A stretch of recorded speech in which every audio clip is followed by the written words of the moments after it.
Hello and welcome to another episode of Battle Ready. Where today we thought we would talk about the underdog mechanic. I'm the underdog. You're going to be under the table? Yeah. Yep. So in Age of Sigmar now, with 4th edition, this was not a thing in 3rd edition, or 1st or 2nd, but you get to be an underdog. If you have less points, you're an underdog. What does underdog get you? Buffs! Like? In Jaws of Galette, you can remove objectives. Well, first, what does it always give you? Extra command. You get an extra command point, right? And then each individual battle plan gives you a bonus on top of that. And so I like the idea of the underdog. And it actually works really, really well in Spearhead. I think it does a super good job of pushing the parties towards a common scores. It helps games seem really close. And we've seen the underdog sort of bounce back and forth in a couple of our games where Drake will be the underdog and then I'll be the underdog and it goes back and forth. So it's as a concept, I really like it. I think it's fun and makes the game interesting, keeps things tight. But in AOS 4, in the big game, in 2,000-point games, that you're holding 2,000 points? 2,000 points up here. Okay. 2,000 points down here. Got it. In larger games of AOS, non-Spearhead games, I feel like they just sort of missed the mark. And that's because being the underdog, you get a bonus command point, and that's sort of a big deal, right? I mean, you only get 4. There's sort of not any way to get more, although a couple of characters will let you use a particular command for free. But mostly there's no way to get more. And then, so getting an extra one, getting 25% more command points than your opponent, that's big.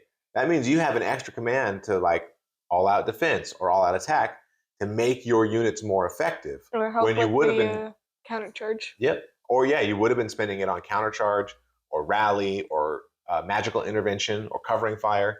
But now you have all those command points plus an extra one to make your units harder to kill or to do more damage. And that's going to help you come back, right? So I think that is actually solid. Really, really good. The question comes, the concern comes. What is that concern? When you look at the individual battle plans. Yep. Because some of the battle plans are fine, where being the underdog gives you a little bit of a bonus, but not a big deal. Sometimes it's like a tiebreaker. If there's ties on something, then the underdog gets to choose or something. It's not that big a deal. But sometimes it's a massive deal. Well, an example of a game we just played recently is we were on the Jaws of Galette. We were on that battle plan. And the underdog gets to remove an objective. And actually, because this comes from 3rd edition. In 3rd edition, they removed an objective at the end of the battle round. In the new one, they remove an objective at the end of their turn, which means they have an opportunity to score it and then remove it. And then if they're going first, and then their opponent who goes second can't even score it. Or if they go second, they're underdog. They score it, remove it, then get double turn, then take an objective, and score it, and remove it. Yeah, that removing 2, one right after the other before the other person has a chance to score, that's huge too. Unless you get more points. Then, right, you said if you're the underdog. Yeah. So in situations like that, I think, man, I feel like underdog should be a catch-up mechanic, right? It should be a way to sort of say, ooh, the other guy's gotten a little more points, starting to run away with the game a little bit. So let's give you a little bit of advantage to even the playing field a little bit. But when they come out so strong for what the underdog gives you, it feels like that's what you should be doing, right? You should be playing to be the underdog because that just gives you so much more raw power that it's worth being down by 2 points, right? And then you'll catch up battle round 5 because you've just been smashing the other guy the whole time. The power.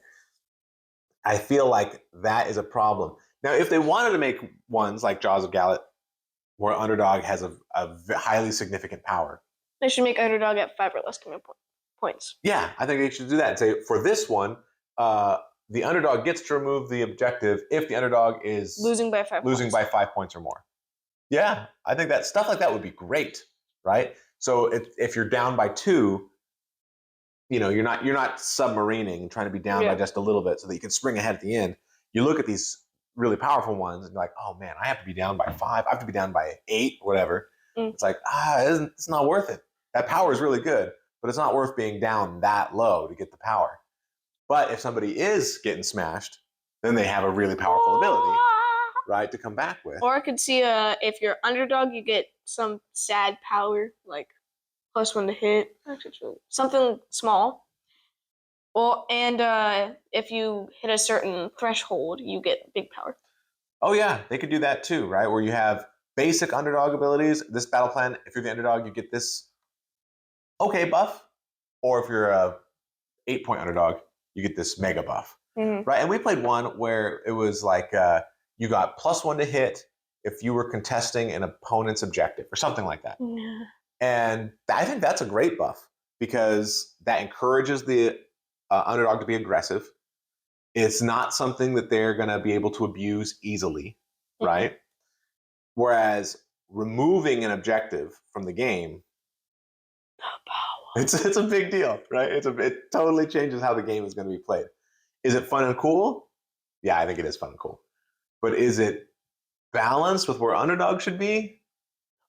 I think not. I think underdog is way too powerful.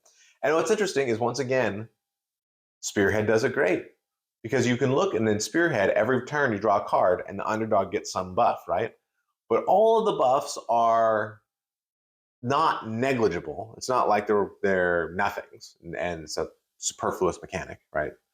But they're also not mega powers where you're hoping to be the underdog and draw some card that's going to give you a nightmarish power. They're pretty well balanced, right? Would you say?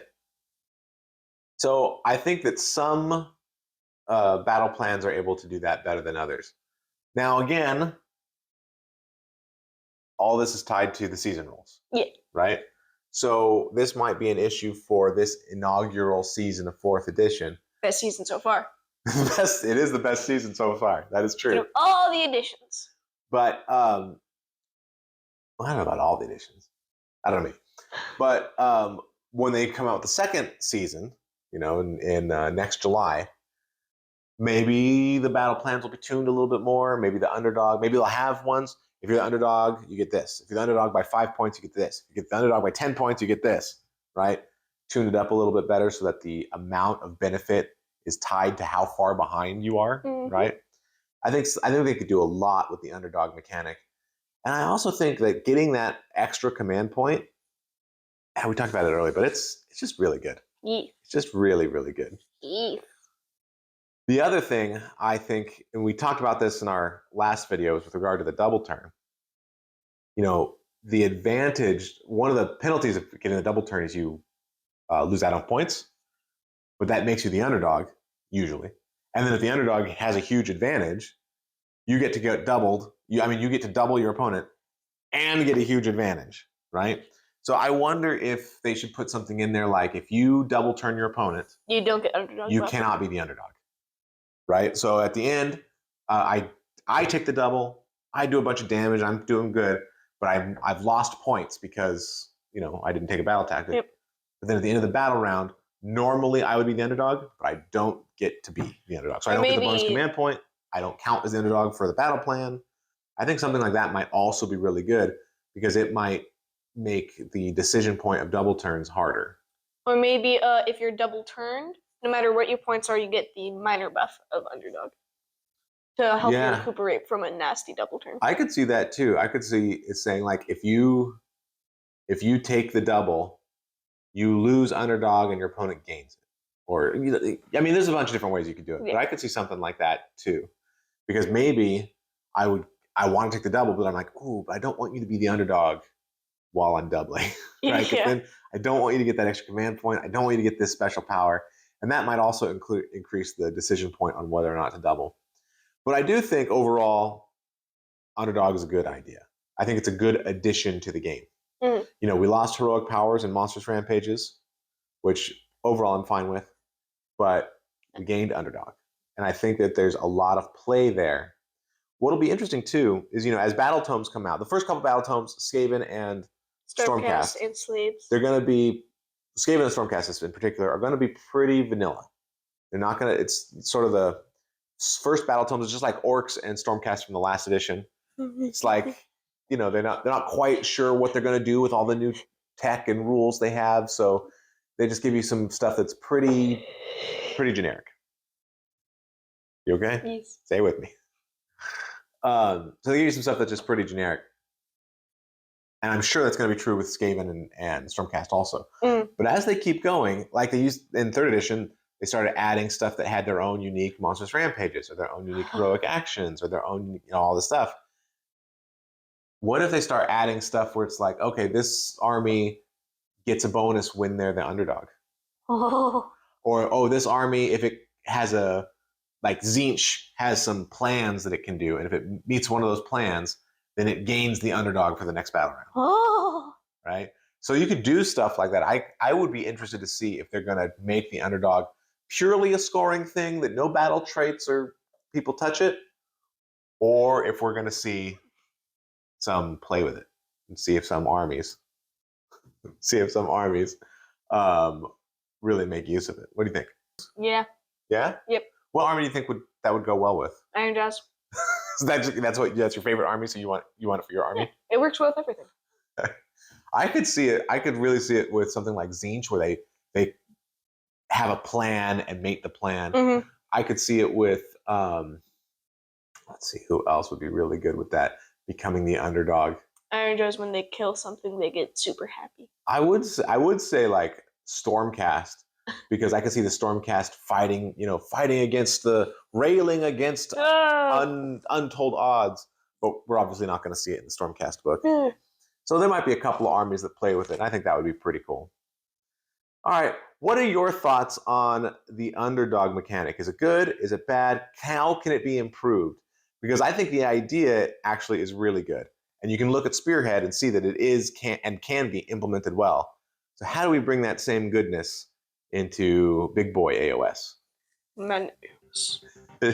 Any final thoughts? Nope. All right, this has been another episode of Battle Ready. Ready. Thanks so much for watching.